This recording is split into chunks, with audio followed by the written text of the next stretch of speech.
Hello my friends, I hope you're having a lovely day, and in today's video I'm going to talk to you about my time with Contra Road Corps. Not the demo, the full game. I've had the chance to play the full game. I am not finished with it. Also, I don't have access to the online components, so that's something to discuss in a later video.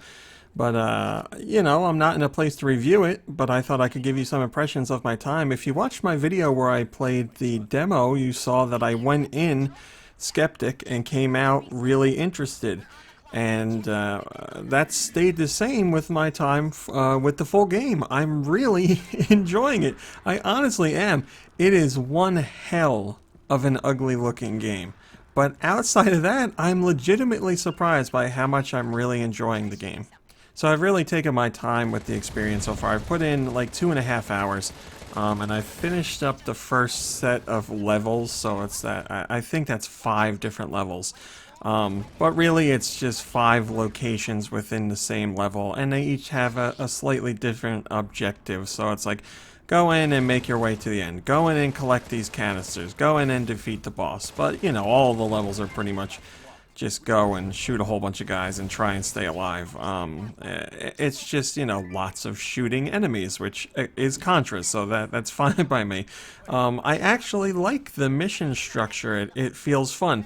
I don't usually like games when they give you a time limit because I'm like, I want to explore, but there's really not much in the way of exploration to do here. It's very linear, as Contra games are.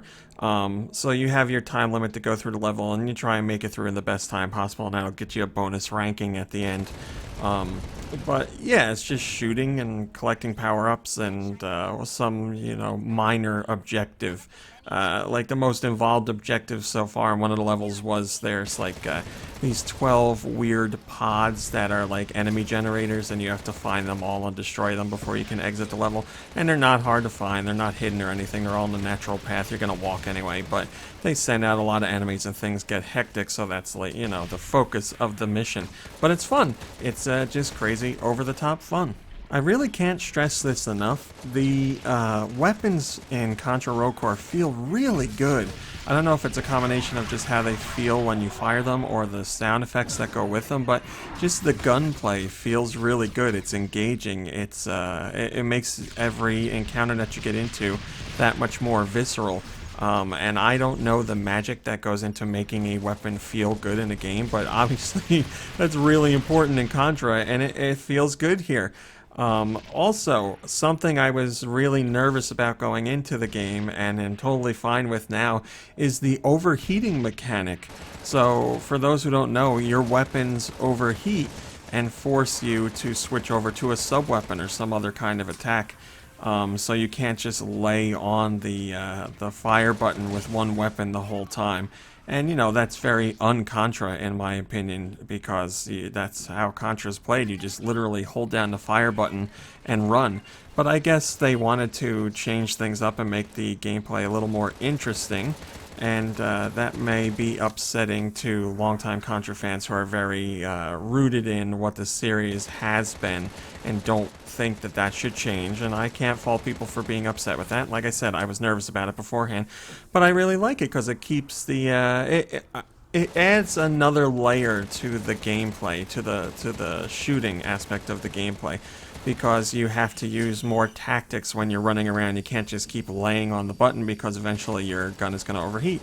So you'll shoot almost to the limit and switch over to another gun, which is a different type, like a homing missile or something like that, and swap between the two. And in between that, you're trying to dodge enemy attacks. There's a dash attack there's a dash, I guess I should just say, that you use a lot. It's helpful to get out of situations where you're being overwhelmed, and a dash also will hurt enemies, which is great. So the dash is probably one of the best new mechanics, and then married with the guns overheating, it adds in a whole new layer of strategy. It makes each encounter that you get into just that much more fun. I'm surprised that all these things I was worried about before I had hands-on with the game are turning out to be really enjoyable. You also have like a special move that has a cooldown, but it has a much longer cooldown because it's much more powerful. And I like that as well, because there are plenty of circumstances where you're going to be dealing with a ton of enemies and there's a lot going on, and that special can be a lifesaver. So you turn that on and basically it makes your shots super powered and turns them into a spread shot. So you have a lot more reach and do a lot more damage. You can take out a lot more enemies. It doesn't last too long, but it certainly lasts a good amount. But then your cooldown is, I want to say something like 30 seconds or something like that. So you can't keep spamming it, which is great because that would ruin the balance of the gameplay. And then on top of all that, if that's not good enough for you, there's also the like the missile or the super special weapon, whatever you want to call, that you have to just find and pick up. So you find like a little missile icon that you pick up, and that gets you one super special attack. Where in the case of the main character, he rides a missile down from the sky and destroys everybody. It's way overpowered, but that's what it's supposed to be. So that's what, you know, your last ditch effort. You really don't want to use those unless you absolutely have to. Maybe store them up for a boss or hang on to them when you're into a really sticky situation. The one thing that really keeps surprising me with Contra Rogue Core is how deep the mechanics are. There's a lot going on here, and it's stuff that was never in any other Contra game. Contra games are just very straightforward. But here they give you a lot to do. With the weapons, you can either buy new weapons or you can build new weapons with things that you pick up, like scrap you pick up throughout the course of a level. You obviously need money too, which you also pick up. So you can build your own weapons with these things that you pick up, like you can build the laser, and laser still sucks, by the way. So that's definitely Contra. I always thought laser sucked, and it sucks here too. But you can level it up, so it might get better. I just, you know, right off the bat, it's pretty bad. But you can build other stuff, other main weapons like a shotgun and other sub-weapons as well. So there's a whole bunch of different things to build and I guess find what works for you. And those can continue to be leveled up, which is really cool. I like that idea. You can go into a shooting range and try them out and see what you think, and then, you know, outfit yourself with the weapon and head out into the mission. On top of that, you can upgrade your character too with all kinds of like weird stuff. Like you can give them a new brain and a new heart and a new body pieces. But basically it just makes you, you know, faster, stronger, less susceptible to certain types of attacks and things like that. So you can play that out as you go, and then they even let you pick the doctor that you have do the operation to add these things to you. You can have just a straightforward doctor. You pay him the regular price and he gives you the upgrade. Then you can choose other doctors who are more pricey that could end up giving you added bonuses on what you're expecting to get. Or if the surgery goes wrong, you get crappy upgrades. So it's a bit of a gamble, but I like that idea. I've just been sticking with the regular doctor so far because I want to get some lower level stuff, or some lower level stuff leveled up, and then, you know, once I have more money to spend, I'll take a gamble. But I like that idea. So there's a lot of expansion to the character and the weapons, and it makes for a much more engaging experience when you're out there running and gunning. Of course, the question is, does it feel like Contra? Yeah, it kind of feels like Contra. Obviously, there's a lot of stuff in here that we've never seen in Contra before, but shooting down tons of enemies, that's certainly Contra related. There are some Contra-themed remixes in here, which is good. That's fine by me. You have the power-ups for weapons and a focus on weapon gunplay gameplay, so that's all Contra. It's not as fast-paced as Contra, that's for sure.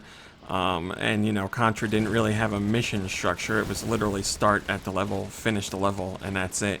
And there's some of that here, but, you know, missions are a little more fleshed out than that. There are boss battles, but they're much more bigger scope and scale. The boss battles in Contra games certainly had big bosses, but here, you know, they're not over in like less than a minute. Here you have to take some time to get through them. I've done one big boss battle so far, and they give you like a 40-minute timer for the boss battle. It didn't take me that long, but yeah, I would imagine the bosses are going to get bigger and take a lot more to take down as you're going on. So it has some Contra elements. I'm not convinced yet that it feels like a Contra game. It's you know, it's teetering either way. Depends on the more time I put in with the game. So I don't know. I honestly don't know at this point. Of course, there are some things about the game that I don't like. Like I've already said, the graphics are horrendous. I just really don't like the art style here. I don't find it visually pleasing at all. The in-game graphics are, I would say, bad. It's just not a nice game to look at. I've looked at the footage of the PS4 version, and it is, you know, cleaner and sharper, but I still just don't like the look of the game in general. But as I said, if I'm having fun playing a game, it'll negate the distaste for graphics for me, so it's okay with me. I wish it looked nicer to me, but it doesn't, but that's okay. Also, as I said before in my hands-on with the demo, that I felt like they were going for some humor here, and, you know, they're trying. I'll give them that. They're trying, but it's not really hitting the mark for me. It's just like filler content. I like what they're doing with the story in general, which I won't spoil. It's at least somewhat interesting. But yeah, they're trying to go a humorous route, and it's not working for me. It's just, you know, very cheesy. And another thing about the story is I feel like they're going out of their way to be like, hey, you played Contra as a kid, and now Contra is for grown-ups and for adults, so they throw all kinds of cursing in there, and I don't have any problem with cursing at all. I don't want to sound like a prude, but here, it's very clear that they were like, yeah, let's drop an F-bomb here, and let's add in a curse here, like, just for the sake of it. So I'm like, you know, they're trying a little too hard. So those two things just, you know, plus the graphics, they just, I don't know, they don't sit right with me.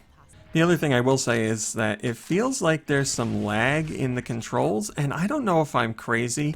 I don't feel like I felt it in the demo, but that might have been just because I was talking with you guys while I was recording, and I was so impressed by the game itself or surprised that I was enjoying it that I didn't notice the lag. I don't know, I have to go back and play the demo and see if it's in the demo, because in the game, I do feel like there's a little bit of lag. With the shooting, it's fine. I don't, you know, I'm not having any problems with it. Although I do notice a slight bit of lag. It comes up more when I'm jumping. I have missed jumps because of the lag, but now I've self-adjusted and I just jump earlier. But really, Contra had, as a franchise, had a lot of platforming. This really doesn't have much platforming at all. You'd like jump on the back of a truck or jump up on one platform, and that's that. So, you know, if this was as platforming centric as other Contra games, it'd be a serious issue. And it's still something worth pointing out and complaining about, certainly here. But at least it's not getting in the way of gameplay all the time. But like I said, I'll have to go back and try the demo and see if the lag is there, but it's certainly worth noting. I'm sure it's something that could be worked out. It's kind of like the situation with Bloodstained, where I know it has lag on the Switch, but I adjusted for it and can play it just fine. I want to say that the lag here, I feel, is not anywhere near as bad, but still noticeable. So that's my detailed hands-on impressions of the final version of Contra Rogue Core. Like I said, I don't have access to online, and I still have a good amount of game to play. I've been super busy, and I didn't feel like it would be fair to do a review based on what I played, and not having access to all the content yet. So I'll return to this probably next week and let you know my final thoughts. But I wanted to give you some gameplay footage and some impressions, so there you go. That's it for today's video. Thanks for watching, liking, subscribing, and commenting. It's very much appreciated. Also, a huge thank you to our Patreon gang. Thank you so much for supporting me over there. We are now 151 Patreon members strong. Thank you so much. Everything we do over there is $1. That's it. $1 gets you everything. If you want to learn more, check out the link in the description below. I'll be back tomorrow with some kind of video. I don't know what it'll be, but I will return. So until then, have a lovely day and a lovely evening, and I'll see you in a few short hours.